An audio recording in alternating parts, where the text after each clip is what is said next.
चला जा दोस्तों, आप सभी ने ताजमहल के बारे में तो खूब सुन रखा होगा। बचपन से आपने अपनी किताबों में ताजमहल के बारे में जरूर पढ़ाया गया होगा। हाँ, ये सच है कि हमें हमारे स्कूल की किताबों में पूरी तरह से सच नहीं पढ़ाया जाता और इतिहास के नाम पर बस थोपी गई बातों को पढ़ाया जाता है। चाहे फिर वो अकबर को महान बताने से लेकर गंगा यमुना की तहजीब हो, या फिर लाल किला, कुतुब मीनार, या फिर वो ढोकलाबाजी जो शाहजहां और मुमताज के बीच में आप लोगों को बताई गई हो।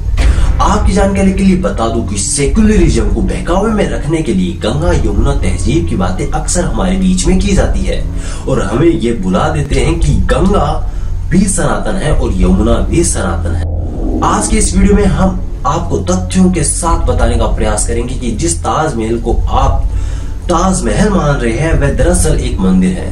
और यदि आपने अभी तक हमारे चैनल ओल्ड इज गोल्ड को सब्सक्राइब नहीं कर रखा तो सबसे पहले इसे सब्सक्राइब कर लीजिए, साथ ही बेल आइकन को दबाना ना भूलिएगा और इस वीडियो को अपने सभी सनातनी भाई और बंधुओं के साथ अवश्य शेयर कीजिएगा।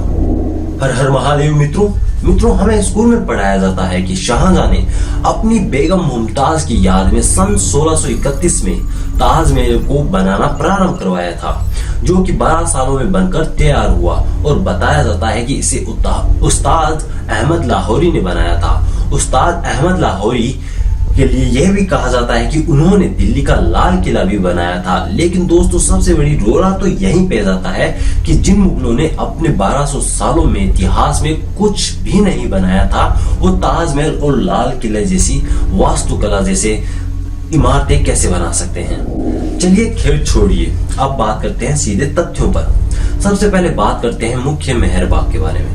मेहरबाग का अर्थ है दरवाजे के ऊपर बने अर्ध गोलाकार की जो आकृति है वह कला फारसी कला है।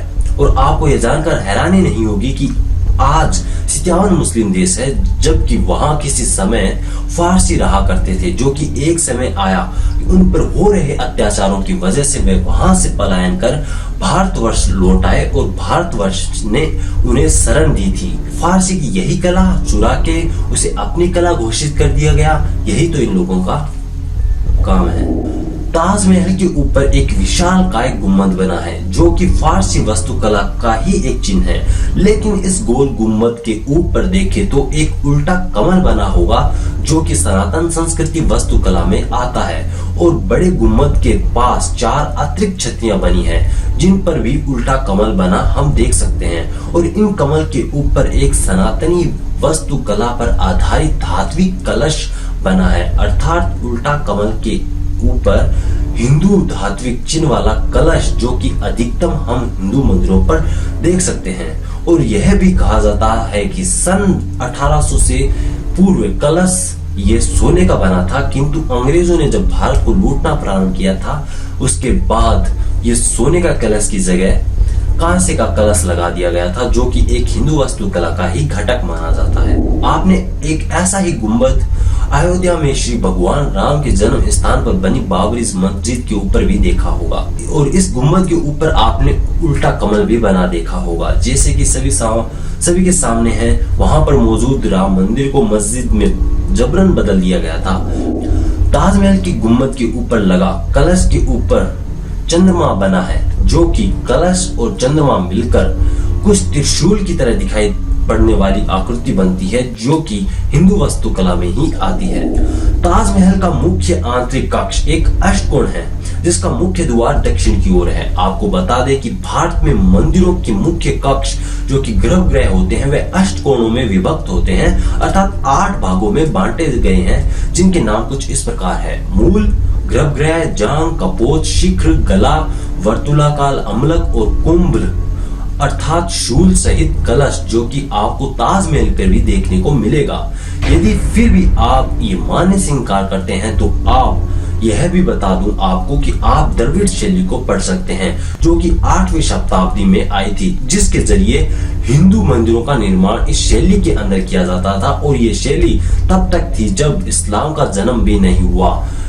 इस शैली के 400 वर्ष बाद इस्लाम का जन्म हुआ था। और द्रविड़ शैली से पूर्व भी सनातन शैली में यही मंदिरों का निर्माण करने की वास्तुकला में आता था और आज भी आता है। आपको बता दें कि ताजमहल भी द्रविड़ शैली में ही आता है। द्रविड़ शैली का अंत 18वीं शताब्दी में बताया जाता है, जबकि ताजमहल 16वीं शताब्दी में बनाया गया होगा। मैं ऐसा इसलिए कह रहा हूं क्योंकि मुझे नहीं लगता कि ताजमहल शाहजहां ने बनवाया था। तो मैं 16वीं शताब्दी में अगर मान लूं कि ताजमहल बना था तो भी ये द्रविड़ शैली में ही बना था। आपको द्रविड़ शैली की कुछ मैं पहचान बता देता हूँ। द्रविड़ शैली की पहचान है 4 दीवारी प्रकार, गोरखपुम जो कि प्रवेश द्वार है, वर्गाकार या अष्टकोण गर्भगृह, पिरामिड नुमा शिखर, मंडप, विशाल संकेंद्रित प्रांगण तथा अष्टकोण मंदिर की संरचना शामिल है। और ये सभी विशेषताएं ताजमहल से मेल खाती है, जो कि एक हिंदू वास्तुकला में आती है। अब यह वीडियो थोड़ा सा गौर से सुनना, क्योंकि हो सकता है आपका दिमाग अब चकरा जाए। मैंने आप सभी को वीडियो के बीच में कुछ ऐसा कहा था कि मुझे नहीं लगता ताजमहल 16वीं शताब्दी में शाहजहां ने बनवाया था। अर्थात मैं ये कहना चाह रहा हूँ कि ताजमहल 13वीं शताब्दी में भी उससे या पूर्व बन गया होगा। मैंने आपको द्रविड़ शैली के बारे में बताया था, जिसका जन्म भारत की दक्षिण में हुआ था, और 8वीं शताब्दी में ही नागर शैली थी, जिसे मंदिर का शिखर निर्माण चतुष्कोण होता था और मुख्य कक्ष अष्टकोण होता था। इन दोनों शैली की मिली जुली शैली, मतलब द्रविड़ शैली और नागर शैली की मिली जुली शैली एक शैली बनी जिसका नाम है बेसर शैली। आज का गुजरात, राजस्थान और ओडिशा तक इस शैली का स्थापत्य था।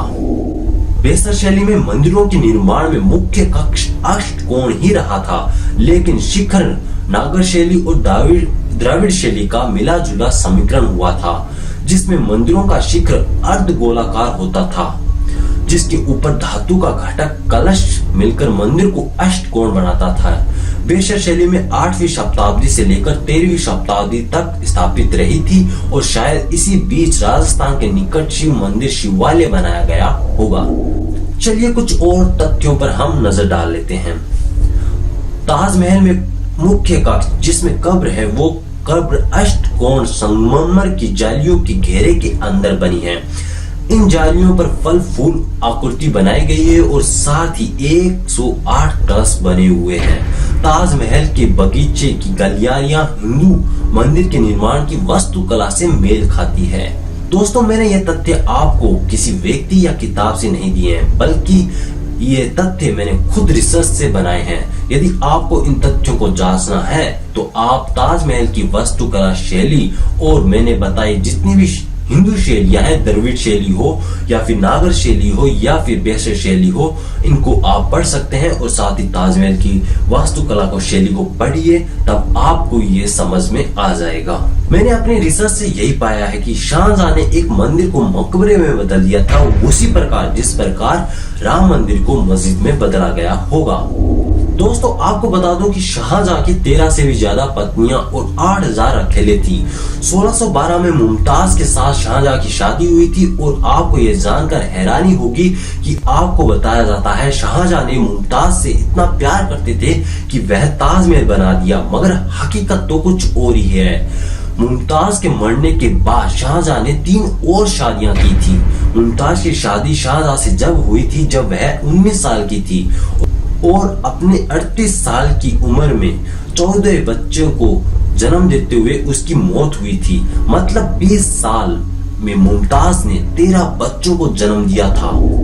क्या आप सभी जानते हैं ताजमहल के मुख्य कक्ष में रखी कब्रें नकली है और ताजमहल के मुख्य कक्ष के नीचे एक अंडरग्राउंड कक्ष बनाया गया है जो हमेशा बंद ही रहता है, जिसका मुख्य द्वार पश्चिम की ओर खुलता है। और इस कक्ष के बारे में बताया जाता है इसमें शाहजहां और मुमताज की असली कब्र रखी है और इसके द्वार पश्चिम में खुलते हैं, तो हो सकता है वह कब्र पूर्व की ओर रखी गई होगी। और कहा जाता है यही अंडरग्राउंड कक्ष ताजमहल का पहले मुख्य कक्ष हुआ करता था, लेकिन वह कक्ष हिंदू वास्तुकला के अंतर्गत आता है, तो इसे हमेशा के लिए बंद करवा दिया गया होगा। और इसके बाद ऊपर दक्षिण द्वार का एक कक्ष बना दिया गया जहां नकली कब्रें बनाई गई। दोस्तों, आप सभी को ये वीडियो अगर अच्छा लगा हो तो इस चैनल को सब्सक्राइब जरूर कीजिएगा, साथ ही बेल आइकन को दबाना ना भूलें और इस वीडियो को ज्यादा से ज्यादा फैला दो, जहां तक आप फैला सको। हर प्रत्येक सनातनी भाई बंधुओं तक ये वीडियो पहुंच जाना चाहिए। बस आप सभी इस तरह प्यार बनाए रखें। मैंने तो अपना कर्म किया है, अब आप अपना कर्म कीजिए। जय श्री राम।